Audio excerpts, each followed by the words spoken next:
გამარჯობა ძვირფასო ტელემაყურებლებო. ეს არის მუსიკალური გადაცემა დორემი, ჩვენ კი მისი წამყვანები ანა მდივნიშვილი და მე ეკო ამპოლაძე ვართ. დღეს ჩვენი გადაცემის სტუმრები არიან. პირველ რიგში გეტყვით, რომ პირველად არის ნინი ციკლაური მომღერალი ჩვენთან, ჩვენს გადაცემაში. გამარჯობა ნინი და ჩვენი უსაყვარლესი ჯეოსტარელი ერთად გამორჩევა ჩვენთან ოთონ ემსაძე და კიდევ მოვიწვიეთ, იმიტომ დიდი სიახლეები აქვს ჩვენ. ოთოს პრივილეგია აქვს. ეს გამოვიდა. არა მარტო გამომაქ რა. რაღაცა საინტერესო ოთო იყო უკვე და რაღაც სიახლეებით დაგვიბრუნდა და ჩვენ შეგპირდით, რომ აუცილებლად მოვიწვევდით. მოდი ჯერ სანამ ოთოს ვკითხავთ ნინი შენგან დავიწყოთ.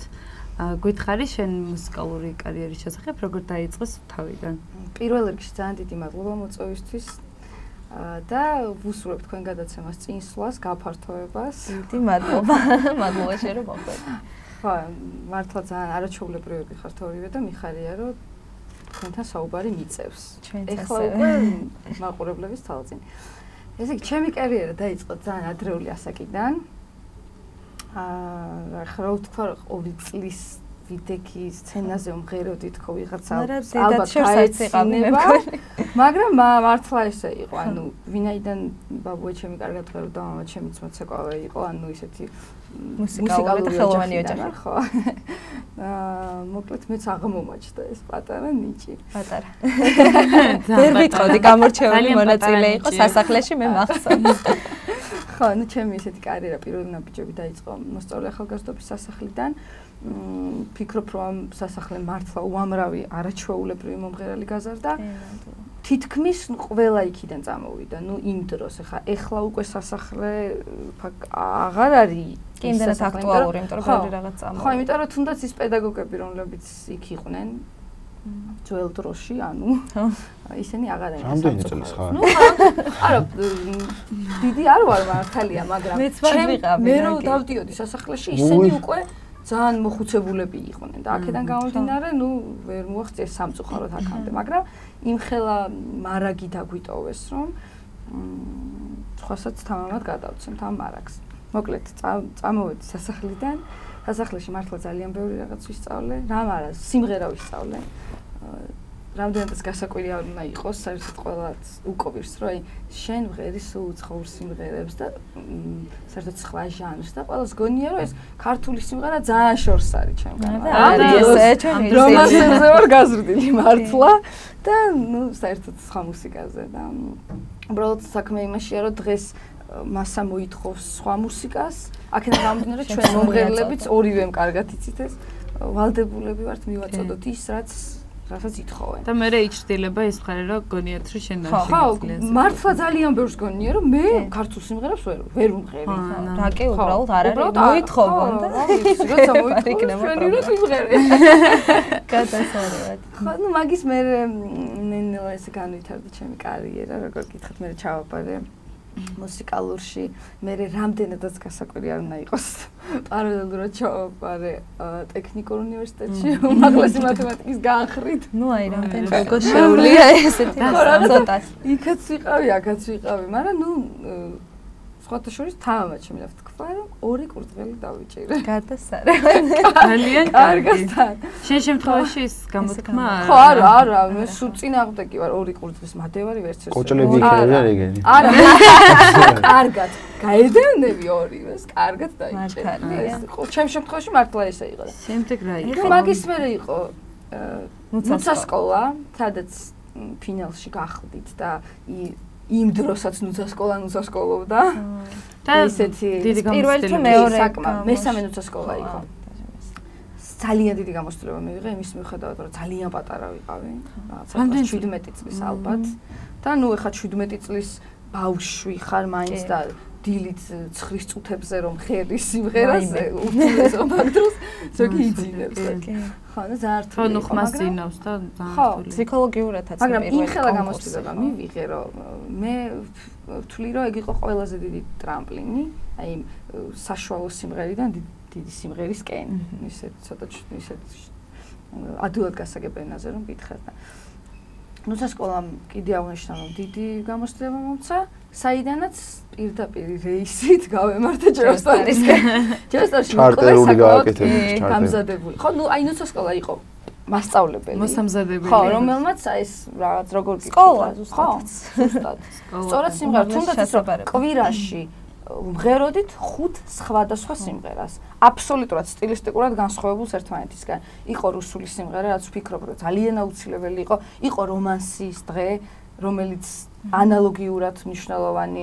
იყო უცხოური ჰიტის დღე. ნუ მოკლედ ყველა ჟანრს ეხებოდი. კი, და უცებთან. შენს თავს. ხო, ყოველ დღე ვღეროდი სხვადასხვა სიმღერას. მართლა ძალიან რთული იყო და რა ვიცი, ვთვლი რომ ჯეოსტარში უკვე გამართული კი, თუმცა ჯეოსტარის მერე ჯეოსტარის ჩანაწერებს რო უყურებ ჩემ თავს და ეხლა ნუ ჯერ ის რომ წონაში ძალიან მომიმარა არა რას ლაპარაკო ჯერ ნუ მაგას თავი დავანებოთ არ დავიჭირე მართლა სხვა ის იყო ნუ ეხლა გაცილებით ხო რა თქმა უნდა დიდ მაგრამ მასრაფია ანალოგიურად შემიძლია ვთქვა რომ ჯეოსტარმაც მე მგონი ორივეს გაქვთ გამოცდილება ძალიან დიდი რაღაც დიდი გამოცდილება. ხო, ნუ ჯეოსტარმა უფრო ამდენი ხალხის წინაშე სიმღერა გვასწავლა ეს ბენდთან მუშაობა. აბა რა ბენდი და ნუ ხალხი თვითონ მასე, იმიტომ რომ გამოდიხარ მილიონი ადამიანის წინაშე. გიყურებს ორჯერ მეტი მილიონი ადამიანი და მილიონი შემფასებელი ზოგს უხარია ზოგს არ მოწონს კრიტიკაც შიური წინ გიყურებს თვალებს ვაი განათება როგორ გიყურებს თვალებს პატარა ნინი ამხელა ჩოს იმხელა სცენაზე ნუ რაღაცა ის იყო ხო მაგრამ ჯეოსტარის მერე აი ჯეოსტარის მერე როგორ გითხრა ყველაფერი შეიცვალა კარგისკენ მე სულ ვამბობ რომ მე ვთვლი ჩემს თავს რომ ერთ-ერთი იღბლიანი ჯეოსტარელი ვარ და რატო? იმიტომ რომ ჯეოსტარის მერე ჩემი ცხოვრება მართლა თავდაყირა ამოტრიალ და კარგის მხრივ. ნუ თუნდაც ის რომ სამსახური მაქვს, ეს მარტო ჯეოსტარიდან გამომდინარე, იმიტომ რომ იქ გავიცანი ქალბატონი მარინა ბერიძე, მას მერე მოვხვდი სამსახურში, ჯერ რუსთავიორში, შემდეგ კულტურის სამინისტროში და ეს მართლა მარტო ჯეოსტარმა განაპირობა, ეგ ნუ ყველა მისის, მაგრამ მაინც შევახსენებ მაყურებელს. და მუსიკალურადაც, რა თქმა უნდა, ჯეოსტარის მერე გაგვიცნო 10 ჯერ მეტმა ადამიანმა ვიდრე იქამდე. იმის მიუხედავად, რომ მე ასე თუ ისე ვღეროდი, მაინც, ანუ რაღაცა კონცერტები მქონდა, მაგრამ ძალიან თან ეს იყო ისეთი პერიოდი, რაც აქტიურად უყურებდა ხალხი ჯეოსტარს, რაღაც მერე ხო, ნუ მაშინ მithumedas ჩვენი ჯეოსტარი იყო პიკში. ეგ ძალიან ყველა მართლა ძალიან მე უნდა მეტყინოს. ძალიან მოხონადი პროექტი. თქვენ ერთ დროს იყავით. მე და ნინი ვიყავით ერთ დროს. მე და ეკო ვიყავით ერთ დროს. რა თქვა, მე და შენ ვიყავით. ხო და თქვენ გეკითხებით გოგოებო. ან მე და ეკო ვარდინაც ხედავთ. ეს მე და ეკო ვიყავით ერთ დროს და 14 მონაწილე ვიყავით რადიკალურად განსხვავებული ერთმანეთისგან. საერთოდ ერთი იოტისოდენად საერთო არ გქონდა. ანუ ყავდა ზუსტად ჩვენი ფანები. ანუ ეკოს ყავდა თავისი მსმენელი, მე მყავდა ჩემი მსმენელი. აი ყველას ყავდა თავისი მსმენელი და ეს იყო ყველაზე კარგი. და კონცერტებს რაც შეეხება, ეხლა რა თქმა უნდა გაცილებით ჯეოსტარის მერე რომ მოიმატა კი არა და ჯეოსტარის მერე დაიწყო ჩემი ესეთი მცირედი კარიერა. ღვთის წყალობით რა თქმა უნდა. გაგრძელდა და გაფართოვდა და გაფართოვდა და გაფართოვდა და დღესდღეობით ვთვლი რომ ძალიან კარგი. კი, მე ვიცი რომ ერთად მუშაობ. ხო, ანუ დღე მუშაობ სახელმწიფო სტრუქტურაში, საღამოს უკვე უბრუნდები. ისევ ხალხს ზრუნა, მუსიკას. ღერით ერთ-ერთ ძალიან ლამაზ ისეთ ადგილას ხო? ლამაზი რო გადახედავ. ძალიან მართლა ძალიან ისეთი. ანუ იცით როგორი ადგილი მე სულ ვიყავი წინააღმდეგი წეღანაც განვავრცეთ ეგ თემა და ეხლაც ვიტყვია წინააღმდეგი ვიყავი ანუ პირიქით პატივს ვცემ იმ მომღერლებს ვინც მღერიან მეტი გამოსავალი რო არა აქვს რესტორნებსა თუ ბარებში მართლა ძალიან ეს არის არ ვიცი საშინელი შრომა იმიტომ რომ ნუ ძნელია როცა რაღაცა არ მოგწონს და უნდა იმღერო ეგ არის ყველაზე მომღერლისთვის ძალიან დიდი დაკნინება და ძალიან საშინელება მაგრამ აქ გვაქვს ის როგორ გითხრათ ფართო სპექტრი არის ამოვნება რომ ჩვენ რასაც გვინდა იმას ვუყურებთ ჩვენ როგორც გვინდა იმას ან თავისუფალი ხარ აბსოლუტურად ძალიან კარგი ბენდი რომელიც თავდაუღლებლად და რა ვიცი აი სასწაულს ხო რაღაცა ძალიან ყველანაირად გვიწყობენ ხელს რომ ვიმღეროთ კარგად ეს ფუფუნება არის მართლა და რაც თავარია ყველაზე მნიშვნელოვანი დადის კარგი მსმენელი ძალიან გვისმენელება ის მომენტია რომ წამას აჩერებენ იმიტომ რომ იქ ვიმღერებს და არატარებენ ისე უბრალოდ. ძალიან დიდი მნიშვნელობა აქვს, ყველამ კარგად ვიცით, მსმენელი როგორი არის. მომღერლისთვის ეგ არის პირველი და შეიძლება მსმენელმა ისეც უნდათ იმოქმედოს მომღერალზე, რომ საერთოდ თავი დაანებოს. ნამდვილად. და მე ყოფილა ეგეთი შემთხვევები, როცა სიმღერა აღარ გინდა, იმიტომ რომ ისე ან საერთოდ არ გისმენს. ხო, ნუ ეს იქნება იგივე ბარებში და რესტორნებში ხდება, სადაც არ არსებობს ძალიან. ხო და ამ დროს ის რომ მომღერალი იმ დონეზე იხარჯება, რომ არ ვიცი, ღვართქაფით ჩამოსდის ოფლის სახეზე და სასწაულებს შევა და ამ დროს შენ რეაგირება არ აქვს ამაზე ძალიან ძნელია. მოდი სანამ შენ კითხავ სამოვალ გეგმებზე ოთოსთან გადავიდეთ, საქართველოს ფარგლებს გარეთ თუ გაცდებით თუ არა, მოდი ჯერ ოთომ გითხრას თავისი სიახლეები. გითხარი აბა როგორ მოხდა შენ როგორი კარგი ფეხი გქონიათ ესე იგი, სადაც პირველად თქვი. ანუ ეხლა რადგან ორივე ვართ მოსულები დიდი შანსი არა, კაი ფეხი არ აქვს. კი, ნინისტვისაც აუცილებლად. ჯერ შეყევი. პირველად თქვი მე თქვენს გადაცემაში რომ მივდიოდი უკრაინულ voice-ში. ახალ ხმაში. The voice of Ukraine. I don't know. ჩავედი. სულ შემთხვევით გავედი კასტინგზე, სულ შემთხვევით დამიბარეს მე ბრმა კასტინგზე და სულ შემთხვევით მოვაბრუნე 4 წუთრელი. ეს არის ძალიან დიდი წარმატება. დიდი ეფექტი. ხო, მე ნამდვილად არ გამკვირვებია. ხო, მე დარწმუნებული ვიყავი რომ მოატრია. მაინც ხა უცხო ქვეყანაში მიდიხარ, არავის არ იცნობ. სულ შემთხვევით წახვედი, ვისაც წახვედი, მე 4-დან 1-თან. არა, იმას ვიცნობდი, ანუ იმ 4-დან 2-ს საერთოდ არ ვიცნობდი ვინ იყვნენ. 2 ვიცოდი და ძალიან კარგი მომღერლები არიან და ძალიან კარგი მუსიკოსები არიან. ჩვენც ვიცით. კი, ერთია ალექსანდრ ვაკარჩუკი და მეორეა ოლეგ სკრიპკა. ეს ვაკარჩუკია ის ალკიანელძის ძალიან ცნობილი უკრაინელი. ვაკარჩუკთან წავედი, იმიტომ რომ არის ახალგაზრდა, ზუსტად იმ მუსიკას აკეთებს, რაც ძალიან ბევრ სიამოვნებს, მეც ძალიან სიამოვნებს და რაღაც რა რა გიხსნას მითხარიება? როგორ შეგაფასეს? ინერვიული რაღაც დავიბენ, იმიტომ ეს რო დაიწყეთ მე ხან ნამდვილად არ მეგონა რომ 4 მომბრუნდებოდა მართლა, იმიტომ რომ ბოლო დღე იყო უკვე ჩაწერის და სავსე ჰქონდათ უკვე ჯგუფები რა.